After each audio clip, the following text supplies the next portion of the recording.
What is up guys, Matthew here, and today I'm here to bring you guys the third part of our Bloodborne Let's Play. And as you can see, we're not in the Hunter's Dream as we did when we left off last episode, and the reason is, it's because I just wanted to introduce you guys to, I'm not really sure what her name is, but I'm just going to call her Yosefka. I am Yosefka. Since she's in Yosefka, sorry. Now, go. Yosefka's clinic. I'm not sure if she's telling the truth or lying, because she has been lying for a long time. She gives you Yosefka's blood vial, which heals way more than the regular blood vial. As you can see, you can see her through the little crack in the window, and you can hit her. You are no more than a if you hit her and you come back later, she'll be fine. She'll just say, "Are you calm down now? Good." After you beat the first boss, I believe, if you come back, she will her area will be safe haven, quote unquote. The reason I say quote unquote is because she does not try to help them whatsoever. She does experiments on them and turns her into the kin. And if you guys haven't seen my gem farming video, the kin are outer worldly beings, such as the Daughter of Chaos, found in the Upper Cathedral Ward.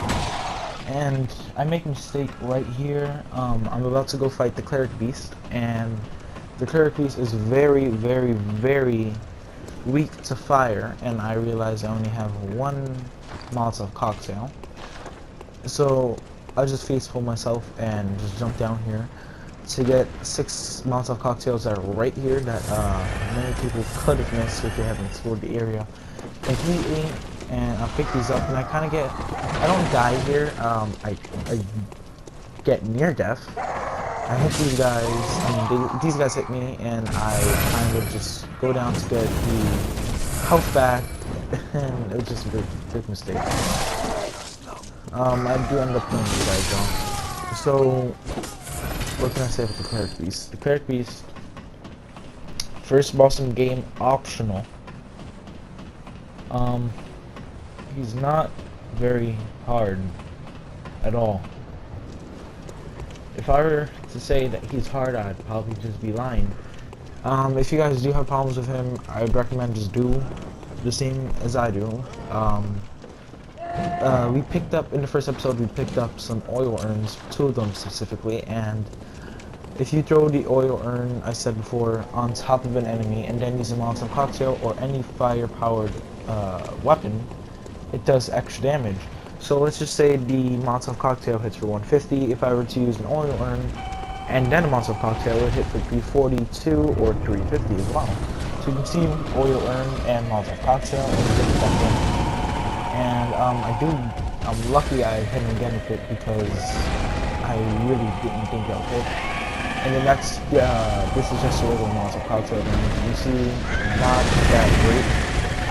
You can't vice roll this guy. His head is down right now. That's when you do it, but I kind of missed and rolled like away. Panicking. I think I only missed like 1 Molotov cocktail. Yeah, that was the one. And this guy has a jump attack, and which he jumps into the air. You can't see him as you turn the camera all the way up. And I'd recommend counting 3 seconds and then rolling out the way, because if you roll too early, then he'll land right on top of you. And that attack you just saw him, well, not really attack, the little reinforcement he just performed on himself. If you make him bleed and do extra damage to him, as you can do to various bosses, one of them being Amygdala, they are more vulnerable, and they just like spit out a red kind of aura, and that just like fixes their injuries. It doesn't heal them up, it just applies their defense to them. I think I got away with only using like 1 or 2 blood vials, so thanks to fight with my 18. And right there, I could have finished him off. I wanted to show a vital attack, but for some reason it didn't work. So yeah, not that hard of a boss fight. You get the the Sword Hunter badge, and that allows you to buy the repeating pistol and the Kirk hammer. And the Kirk hammer, it's really, I hear it's very good. I've never used it personally because I'm not a fan of weapons that take forever to hit with. I hear the one-handed version is kind of nice and fast, but most of the damage comes from the two-handed version, which is a gigantic hammer. and the attacks are just too slow for me. So, Cleric's down, didn't get that many souls. As you can see, our insight went up. You get 1 insight for seeing the boss, encountering it, and you get more insight from actually defeating the boss. So if you want to summon somebody in for a boss and you have no insight, go to the boss, use a Bolt Hunter's Mark, and just leave the boss fight, you'll be fine. Here I kind of get trapped between these guys. I ended up using a lot of blood vials to get them back. These guys are very annoying, especially when they're in a group. That attack happened right in front of me. It shouldn't have hit me, but it, you know, it did, which I don't understand. I tried to get back, but this guy didn't work out too well for me. And, I really dislike these enemies. They're not the most annoying. The most annoying enemies come in, the Nightmare Dimensions. But, oh, spoiler alert, sorry. And, I believe it's not always 100% drop for blood vials for these guys. They could also drop the shining coins, which sell for a horrible amount of blood echoes, and they're basically just like prison stones. So we're back here on the ridge shortcut we unlocked in episode 2. And remember in episode 2 when we came up the ladder on the opposite side of the ridge, how he set fire to the ball and the giant guy just kicked the ball down. That's what they're going to do again. It basically kills almost everything unless they're to the side, as you can see were. That's where they live. And yeah, so the giant guy, unlike in episode 2, he didn't take any damage this time, and he completely just shreds me. I didn't die, but he completely shreds me. I tried to get a parry in, but for some reason I couldn't do it. It was horrible. This is atrocious. But I do get him with a Viceroy attack. But that's not now. You can see the other guy with the shield enemy just like comes out and tries to attack me in this part. Right after I kill him, it's hilarious.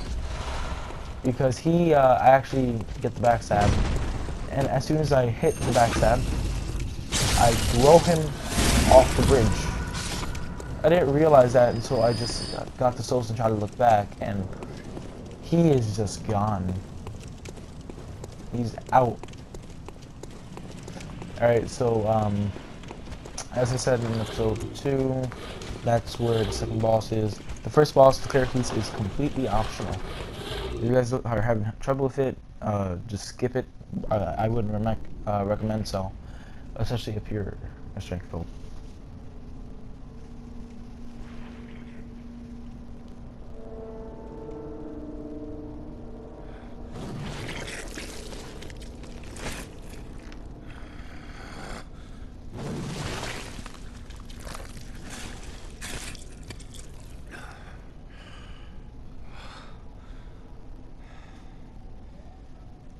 Beasts all over the shop.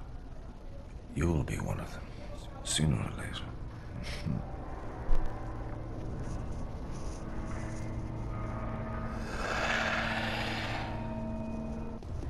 Alright, so that's Gascoigne, Father Gascgoine, and he is the father of the young Iranian girl we saw in episode 2, the one we got the Chinese boxes from, and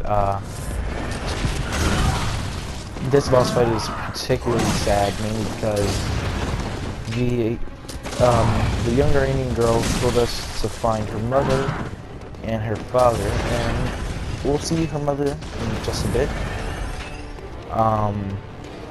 When I finally realized what happened at the end of the fight, I wasn't disappointed, but the sweet blood. I was just kind of shocked. Oh, it like, sings wow, to me. Pumps off right in the field. It's enough to make a man sick. Parrying him is the best way to do it. As you can see, once he turns his attack, his punch attack, sorry, and does the plunge attack, it's very easy way to parry. So we came up here, and for some reason the tiny music box didn't work the first time around, but did the second. He in this form it's his monster form. He's hyper aggressive, gets a major attack, major defense though. And as you can see, this is what happens. This is a stagger I met in episode 2, and for some reason I couldn't get the backstab on, but you can trust me. So now, as you can see, this attacks hurt a lot.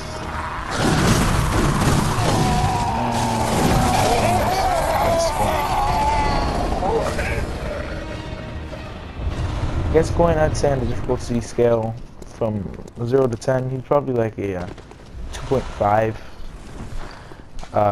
In monster form, he'll probably be like a 4 or 4.5. And as you can see, that's the red jeweled brooch Def, the young Iranian girl, was talking about. It belongs to a woman named Viola, and if you paid attention to what the tiny music box description said, it belonged to a couple, a married couple, Viola and Gascoigne. So kind of two and two together. So for the young Iranian girl, you could either give her the red jeweled brooch, which I personally do not want to do, mainly because, well, two things.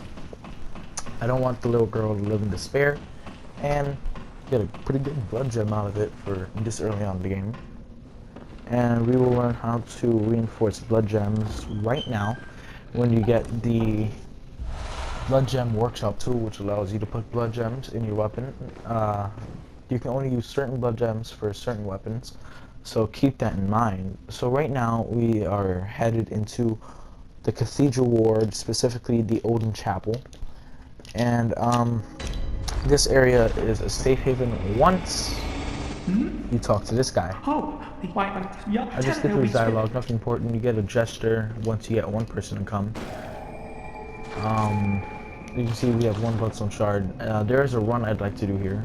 I don't do it this episode because we're running on time. Running low on time. But from here on, from the left, you can get a bunch of bloodstone shards and plus to your weapon. Right here, these guys do hit, and we get a first look at a great one, Amidala. But you can't see him now, you can only see him once you've beaten Rom the vacuous spider. Spoiler. Or you have 40 insight. He teleports you to various places, depending on which area you find him in. There are multiple of him, so don't think he's just that one. He teleports every area. What am I saying? Everywhere. Sorry. There are actually multiples of him. He is a great one, I believe. And yeah, so here, Hunter's Dream, we unlock the Cathedral Ward lamp, and here we're going to reinforce our saw spear with a blood gem, and that's the blood gem we got from the red jeweled brooch. And here I just want to show you something. On the first episode, I told you guys about the insight shop that you unlock once you have insight. As you can see, we use a man-made silence, so we have 9. We got one more point, and the insight shop is now open. And here, I'm just going to buy Gascoigne's armor, since it is the recommended armor for the next area. As well, it looks pretty cool. I'm not going to put it on now, just to keep that suspense building up. Here's the new weapons, repeating pistol and the Kerr camera. I'm just going to put a level into vitality, endurance, skill just for the extra scaling, and this is part 3. See you guys tomorrow with part 2. It's Matthew, and farewell.